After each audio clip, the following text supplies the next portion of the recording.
Uno de cada 6 españoles se calcula que sufrirá un ictus en su vida, a lo largo de su vida. Entre 120.000 y 130.000 españoles sufren un ictus cada año. Para hablar de estos datos y para hablar sobre todo de qué es el ictus, aprovechando además que mañana es el Día Mundial del Ictus, tenemos con nosotros a Julio Herrero, presidente de ICTIA. Bienvenido, buenas noches. Buenas noches. Vamos a dejar un poco claro a la gente de qué estamos hablando. La primera pregunta a la que queremos dar respuesta es precisamente ¿qué es un ictus, Julio? Pues un ictus es un daño que se produce en el cerebro por falta de riego de las células cerebrales. Puede ser por un trombo que se produzca o bien por una hemorragia. En el primer caso se dice que es un ictus isquémico y en el segundo un ictus hemorrágico. Bueno, ahora habrá mucha gente en su casa que ahora mismo esté diciendo, bueno, ¿y se sale de un ictus? Bueno, realmente en Castilla y León al año hay 2.000 personas que fallecen por un ictus y hay ingresos hospitalarios por 5.000 personas de ingresos hospitalarios. El ictus es en estos momentos la primera causa de mortalidad en mujeres, la segunda en hombres y la primera en discapacidad. Es decir, estamos hablando de un tema bastante serio que muchas veces no le damos la importancia que tiene y no sabemos además a qué nos enfrentamos y cómo hacerlo. Antes de empezar o de entrar a hablar de ICTIA, de la asociación de la que vamos a hablar y de que preside Julio, a mí me gustaría que primero habláramos de prevención. ¿Cómo se puede prevenir un ictus? Bueno, pues en ictus hay, trabajando sobre los factores de riesgos. Hay factores de riesgos que no son modificables, como son la edad, como son la raza, como son enfermedades cardiovasculares o algo congénito. Hay otros que son contribuyentes, que contribuyen a que se produzca el ictus, que nosotros les llamamos en nuestra asociación TAPEA, que es tabaco, alimentación, peso, estrés o ejercicio, hacer ejercicio y quitarse el estrés, y el alcohol y las drogas. Y después hay algunos que no son modificables y tratables, como son el colesterol, el azúcar y la presión. Es decir, que lo primero que hay que hacer es portarse bien y cuidarse, ¿no? Efectivamente. Y llevar una vida saludable. Efectivamente, así es. Bien, pero cuando hemos hecho todo eso y tenemos que enfrentarnos a un ictus, por ejemplo, en las imágenes que estábamos viendo se veía que, o nos decían que el tiempo es fundamental, la capacidad de reacción que tenga una persona que está con una persona a la que está sufriendo un ictus es fundamental. ¿Cómo se detecta? ¿Cómo podemos saber que estamos frente a un ictus? Bueno, la verdad es que identificar un ictus, como el cerebro está complicado, puede dar diferentes formas, puede avisar de diferentes formas.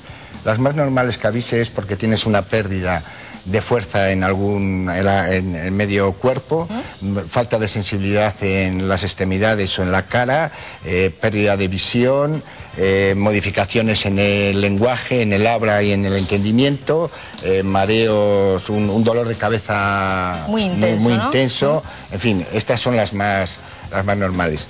En cuanto alguna persona tenga algún síntoma de esto, lo primero que tiene que hacer es llamar al 112 o irse a urgencias, porque allí activan el código ictus y eso es importante.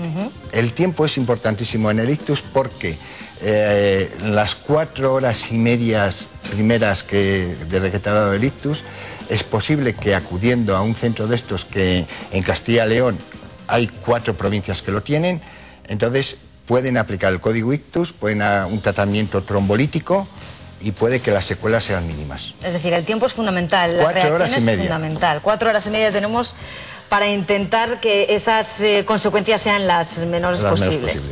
Vamos a hablar del después, pero para hablar del después hay que hablar de la asociación ICTIA. ¿Qué es ICTIA, Julio? Bueno, ICTIA es una asociación que hay iniciativa de ASPA en Castilla y León, que lo que vimos en nuestro centro de rehabilitación era el incremento sustancial que teníamos de pacientes con este tipo de patología. Entonces estuvimos trabajando, hicimos una asociación para poder tratar a las personas que hayan sufrido este ictus. Tiene 3 objetivos fundamentales ICTIA. El primero es el tratamiento para evitar las secuelas y adecuar a los pacientes a los déficits que estas secuelas les produce. El segundo objetivo es la investigación y el tercero es la sensibilización.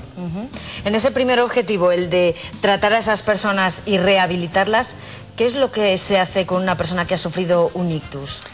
Es también importante el tiempo en este caso, porque es importante que una vez que hayas pasado la fase posaguda en el hospital, empezar a trabajar con un equipo como el que tenemos nosotros, multiprofesional, compuesto por neuropsicólogos, logopedas, terapeutas ocupacionales, fisioterapeutas, entrenadores personales.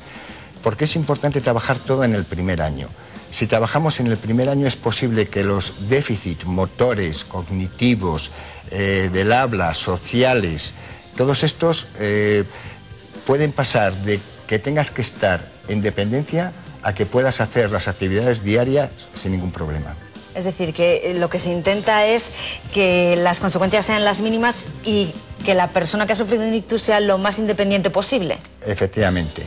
El 25% de los que sufren un ictus es posible que queden dependientes de por vida, pero el resto, cuanto antes empiece la rehabilitación, aproximadamente un tercio de los que sufren un ictus termina incorporándose y volviendo a su puesto de trabajo, incorporándose nuevo. La mitad aproximadamente quedan sin secuelas. Un 20% necesita alguna ayuda para hacer algo en su vida. Y el otro 20% del que hablábamos antes es de los que ya quedan dependientes. Sí que me gustaría hablar de esa otra labor que tiene ICTIA, que es la sensibilización. ¿Qué trabajo lleváis para que la gente sea consciente de qué es un ictus, cómo se puede atajar, etcétera? ¿Cómo abordáis ese trabajo de sensibilización a la gente? Sensibilización y prevención. Y prevención. Tenemos la sensibilización y la prevención, la hacemos normalmente dando charlas en las universidades a los alumnos que van a trabajar posteriormente en estos temas, pues para que conozcan lo que es un ictus. Tenemos una página web con todas las indicaciones, www.ictia.org, en el cual ahí hacemos todo lo necesario para que la gente evite esos factores de riesgo que son muchas veces los que originan un ictus. Y después hacemos actuaciones como esta, como el Día del Ictus, que tenemos más cosas preparadas para prevenir. Que no nos da tiempo ahora, fíjense ustedes, que viene Julio a hablar precisamente de eso y no nos da tiempo a desmenuzar todas las actividades. Bueno, pero sí que sabemos, por ejemplo, que hay charlas en la Universidad Europea Miguel Cervantes, charla en la Universidad Pública. Bueno, pues un poco para lo que decíamos, ¿no? Tratar también con los alumnos que luego van a tener que tratar con esas personas. Exactamente. Eso es. Bueno, pues de todos modos, si ustedes tienen alguna duda, esa página web que ha comentado Julio, ictia.org, ahí tienen toda la información de lo que hemos estado hablando durante esta entrevista y también de los actos y de las acciones que se van a llevar a cabo mañana con motivo de ese Día Mundial del Ictus. Julio, muchísimas gracias por habernos atendido, por habernos visitado aquí en 8 Magazine y habernoslo contado todo también. Muy bien, me alegro mucho y muchas gracias porque sois necesarios para la prevención. Se hace lo que se puede, vamos a cuidarnos también nosotros un poquito.